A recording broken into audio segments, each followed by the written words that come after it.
Il y a quelques années, j'étais dans une formation qui était animée par un neurologue qui démontrait sa méthode de psychothérapie. Et il a dit une phrase qui m'a beaucoup étonné quand il l'a dite, et je pense que la plupart des personnes dans l'audience n'ont pas fait spécialement attention à ce moment qui était un moment parmi d'autres, mais moi, ça a profondément résonné avec un vécu que j'avais. Et j'ai souvent repensé dans mes accompagnements ces dernières années. Et ce qui s'est passé, en fait, c'est qu'il y avait une personne, on va l'appeler Valérie, et Valérie passe avec lui pour une démonstration. Une démonstration, c'est, en gros, le neurologue il faisait une séance, comme il ferait une séance, voilà, normale, d'accompagnement. Et elle, elle était volontaire.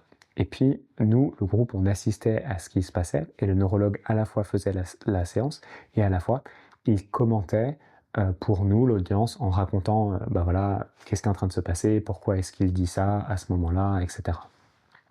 Et ce qui était particulier avec Valérie, c'est que jusqu'à présent, toutes les personnes qui avaient été volontaires pour faire des démonstrations pouvaient ressentir à certains moments des insécurités dans la relation, dans ce qui se passait, et ce qui est tout à fait normal, parce qu'elle parlait de blessures profondes, de choses très vulnérables, très sensibles. Et la méthode se déroulait, et en général, les personnes, petit à petit, arrivaient à retrouver de la sécurité. Mais elle, non. Et à ce moment-là, il nous explique que probablement, il y a eu dans son histoire à elle vraiment des choses terribles qui ont dû se passer pour que son système, à ce point, se sente en insécurité dans la séance. Et elle a validé ça. Et à un moment, il lui demande mais quand même, tu vois, tu as eu une vie fonctionnelle, tu as travaillé, tu as survécu quoi, à tout ça. Est-ce que tu nous as partagé qu'il n'y avait aucune figure d'attachement sécure quand tu t'es agrandi dans ta famille, etc. Est-ce que tu as trouvé une figure d'attachement à l'extérieur, quelqu'un qui pourra être pour toi une référence de sécurité? Et là, elle dit, oui, dans ma vie spirituelle, Marie. Et donc, elle parle de Marie, la mère divine. Et ça m'a aidé à survivre. Et à ce moment-là, le neurologue a dit cette phrase qui m'a tellement marqué. Il a dit, en fait, ça m'étonne pas. Ça m'étonne pas parce que souvent, cette relation avec une figure spirituelle ou avec quelque chose de plus grand que nous ou le divin, ça permet à des personnes de survivre et c'est très profond l'aide que ça peut apporter. Et en fait, ça m'a étonné parce que cette méthode et cette personne viennent vraiment de l'univers clinique, c'est-à-dire cet univers où on étudie les méthodes de psychothérapie de façon scientifique, etc. C'est normal, c'est sa formation, hein, il est neurologue, donc médecin. Et dans cette approche clinique, on étudie la psychothérapie sur le plan uniquement psychologique. Et la science ne s'intéresse pas à la dimension spirituelle, ou de façon très marginale. Et lui, je sais qu'il était dans une démarche de faire évaluer sa méthode, etc. Et donc, c'était assez étonnant cette ouverture qu'il exprimait envers le monde de la spiritualité. Parce que souvent, c'est des mondes qui ne communiquent pas. Et la raison pour laquelle ça a profondément résonné en moi, ce qu'il a dit, c'est que, en fait, moi, j'ai vécu la même expérience. J'ai une histoire de vie qui est très différente de cette dame. Je n'ai pas vécu comme elle dans un environnement qui était très insécurisant, etc. Je n'ai pas de trauma profond d'enfance, etc. J'ai eu des insécurités, il y a des éléments dans ma famille qui étaient dysfonctionnels, etc. Mais pas de trauma profond d'enfance. Mais à cause de ces dysfonctionnements, je me suis quand même créé avec une blessure de rejet et avec le sentiment de valoir moins que les autres et une difficulté dans ma vie amoureuse, dans ma vie sociale, à me sentir aimé. Et cette difficulté, je l'ai dépassée, à la fois parce que j'ai été accompagné, mais quelque chose qui a énormément joué, ça a été ma relation avec le divin. Et moi aussi, j'ai été dans ma vie, un jour, par une suite de synchronicité, très touché par la figure de Marie. Et j'avais beaucoup eu de méditation, de prières, où j'imaginais que Marie était comme une deuxième maman. Et que tout ce que je n'ai pas reçu, parce que nos mères à tous sont imparfaites, et nos pères aussi sont imparfaits. Tout ce que je n'avais pas reçu, que j'aurais peut-être eu besoin de recevoir avec ma sensibilité, avec mes besoins, j'ai pu le recevoir quelque part dans ces prières avec Marie, en sentant cette mère divine, cette mère parfaite. Comment elle aurait pu être la mère parfaite pour moi. J'imaginais qu'elle me parlait, j'imaginais qu'est-ce qu'elle aurait pu me dire. Et donc évidemment, ça résonnait avec l'histoire de cette dame. Et je savais par expérience que ça peut être très guérissant, très réconfortant. Et je vais aller plus loin parce que, en fait, j'ai entendu, c'est mon histoire aussi quelque part, mais tellement de témoignages de personnes qui disent « j'ai vécu cette expérience spirituelle et ça a transformé quelque chose de très profond dans ma vie ». Je l'ai entendu dans des milieux chrétiens. Je me souviens d'une dame qui me disait « bah voilà, j'étais malheureuse, j'allais en boîte de nuit, je me suis trompé de chemin, j'ai tourné à droite au lieu de tourner à gauche, puis là j'arrive dans une assemblée de prière et je fais une rencontre personnelle avec Dieu, Jésus rentre dans ma vie et ça a coupé ma vie en deux et ça lui a donné un sens et j'ai appris à m'aimer, etc. Et ensuite elle est devenue bonne sœur et elle est rayonnante, cette dame, elle a beaucoup d'amour. Et je l'ai entendu aussi dans le bouddhisme. Je me souviens de cette rencontre avec Marianne qui me partage voilà, je voulais me suicider, ma vie n'avait aucun sens et j'ai fait cette retraite Vipassana et je fais une expérience de rencontre avec l'amour, de rencontre avec la paix intérieure et ça a changé ma vie en deux et tout d'un coup il y avait de la paix et de l'amour. La vie était toujours difficile mais cette paix et cet amour m'ont transformé. Donc j'avais entendu ces témoignages, je savais à quel point ça pouvait être transformant de façon spectaculaire. Et moi, j'avais moi-même vécu cette expérience, peut-être moins spectaculaire, peut-être plus douce, peut-être plus progressive, mais je savais que ça pouvait arriver. Et ce témoignage m'a marqué pour ça. Et le message que je voulais donner dans cette vidéo, c'est que je crois profondément en deux choses. Je crois profondément qu'on veut avancer sur un chemin de guérison. Il faut regardez ce que la science a à dire sur les méthodes. J'ai donné l'exemple de cette histoire dans un contexte de psychothérapie, mais c'est la même chose pour le coaching, c'est la même chose pour d'autres méthodes d'accompagnement. Je crois profondément qu'il y a des méthodes qui sont juste meilleures que d'autres, point. La méthode ne fait pas tout. Les études démontrent aussi que la relation avec le thérapeute et donc la qualité du thérapeute ou le match particulier entre qui je suis moi et qui est ce thérapeute, c'est 50% de l'efficacité d'une thérapie ou d'un accompagnement. Je dis 50%, hein, c'est grosso modo, je n'ai plus tout à fait le détail des études en tête, mais c'est à peu près l'ordre de grandeur de mémoire.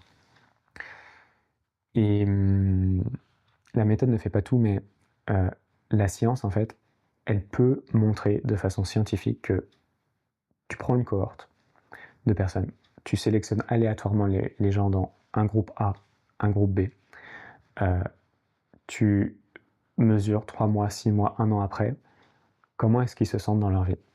Et tu vois de façon nette, dans certaines études, telle méthode donne des résultats bien meilleurs que telle autre méthode. Et si la cohorte est suffisamment grande, pour pas que ce soit juste un hasard ou un coup de chance, plus il y a de personnes dans la cohorte, plus les résultats sont fiables.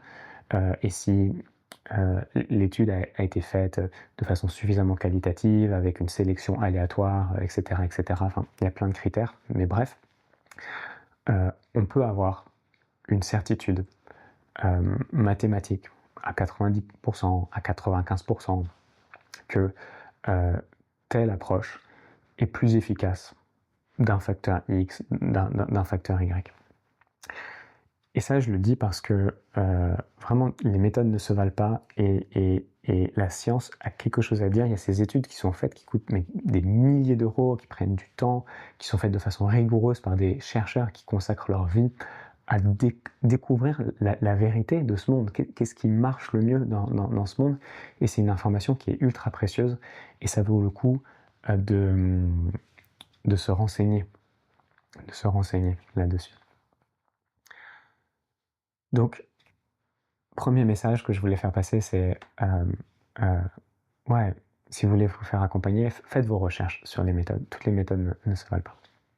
Évidemment, il y a aussi quelque chose où chaque personne est différente et peut-être qu'une méthode va mieux marcher en moyenne, mais pour mon cas particulier à moi, ça va peut-être être pas la même chose que ce qui marche pour la moyenne des personnes, mais toute chose égale par ailleurs, ça vaut quand même le coup d'aller plutôt vers les méthodes qui ont montré qu'en moyenne, elles marchaient 2-3 fois mieux.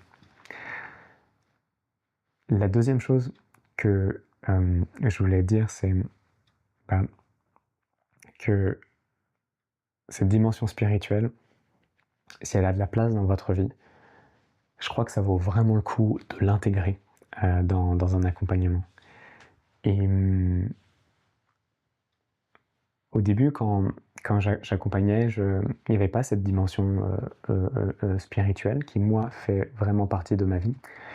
Et puis, il y a eu des accompagnements où, comme ça, j'ai des rencontres, et puis je sens une personne qui est vachement ouverte à ça, et elle commence à m'en parler. Et puis je dis spontanément, est-ce que, tu vois, tu me parles de ta relation avec Dieu, de ta relation avec telle figure spirituelle, etc. Et de cette blessure que tu as. Est-ce que tu aurais envie, là, maintenant, d'entrer en relation, de faire un petit moment de prière? Et puis c'est venu s'inviter ponctuellement dans des séances. Et puis petit à petit, je me suis dit, mais en fait, ça fait tellement partie de ma vie, ça m'a tellement aidé, et je vois qu'il y a des personnes qui résonnent avec ça. Donc pourquoi pas ne pas utiliser les deux? Pourquoi ne pas continuer d'accompagner en utilisant à la fois ces méthodes que j'utilise, auxquelles je me suis formé, dont l'efficacité est démontrée scientifiquement, ces méthodes psychologiques, et à la fois inviter cette dimension spirituelle. Et quand j'ai commencé à m'ouvrir un petit peu plus à ça, j'ai vu des résultats vachement étonnants, touchants de ce qui se passait en séance. Par exemple, une personne que j'ai accompagnée qui avait, à cause de la relation avec ses parents, elle s'était faite critiquer, etc., sur son apparence physique. Et du coup, quand je lui ai proposé de regarder l'enfant qu'elle était et de voir si elle pouvait avoir de la compassion, ressentir de l'amour pour cet enfant, elle me disait ça bloque. Et ça, c'est très courant quand on a eu des blessures comme ça. Et cette personne m'avait parlé de sa vie spirituelle. Et je lui ai dit, mais comment Dieu regardait cet enfant? Dieu, ça lui parlait. Est-ce que tu pourrais sentir sa présence dans la visualisation que tu es en train de faire? Imaginer qu'il soit à côté de toi. Et à ce moment-là, il y a quelque chose d'assez magique qui s'est produit. C'est que finalement, ce qu'on était en train de faire devenait comme un moment de prière ensemble. Parce que je peux avoir des conceptions, des croyances spirituelles différentes de la personne qui est en face de moi, mais moi je crois vraiment que la dimension divine est une dimension réelle de ce monde. Et donc quand quelqu'un est comme ça, sans la présence de Dieu à côté de lui, je crois que c'est très réel en fait ce qui se passe. Je crois qu'elle est vraiment connectée à cette source d'amour, même si peut-être moi je vais utiliser des mots différents en fonction de, pour la nommer, en fonction des conceptions de cette personne et de la mienne. Et donc tout d'un coup on passe dans quelque chose où c'est plus un jeu d'imagination, où j'imagine une figure bienveillante, mais il y a quelque chose de très réel, où je dis mais moi je crois que cette source d'amour, elle est vraiment là. Je crois vraiment qu'elle est là. Je peux la sentir dans mon cœur. Et c'est tellement spontané pour moi de dire ça parce que tous les jours je prie, tous les jours je me sens connecté à la source de l'amour. Et, et cette personne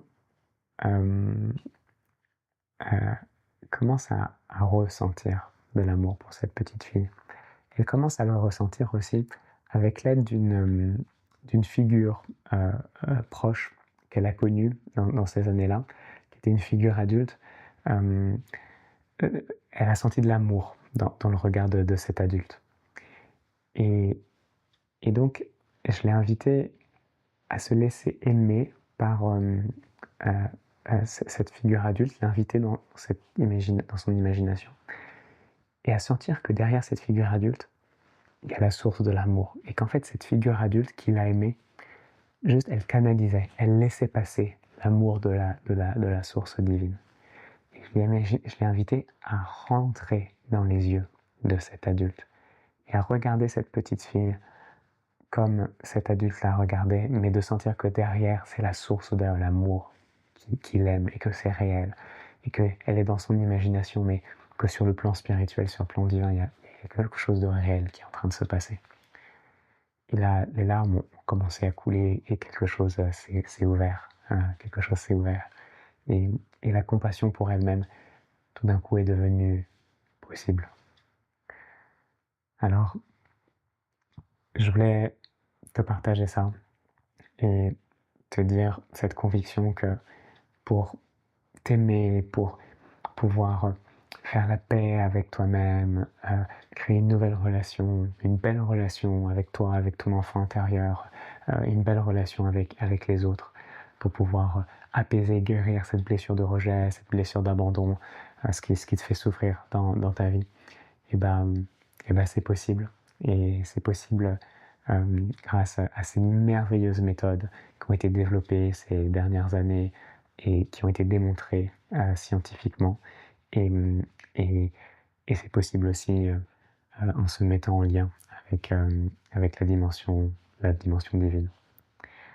Et voilà, si ça résonne pour toi, si peut-être tu sens, après avoir écouté cette vidéo, peut-être l'appel de faire un travail avec moi sur une séance ponctuelle ou de façon suivie, tu peux m'envoyer un message. Je vais mettre un lien dans la description sous cette vidéo et je te proposerai un petit appel, puis tu pourras me partager ton besoin, je t'expliquerai comment je travaille, les modalités pratiques, etc. Et puis après, si tu sens l'envie toujours de continuer, on pourra commencer quelque chose et puis sinon ça s'arrêtera là et c'est tout à fait ok aussi. À bientôt.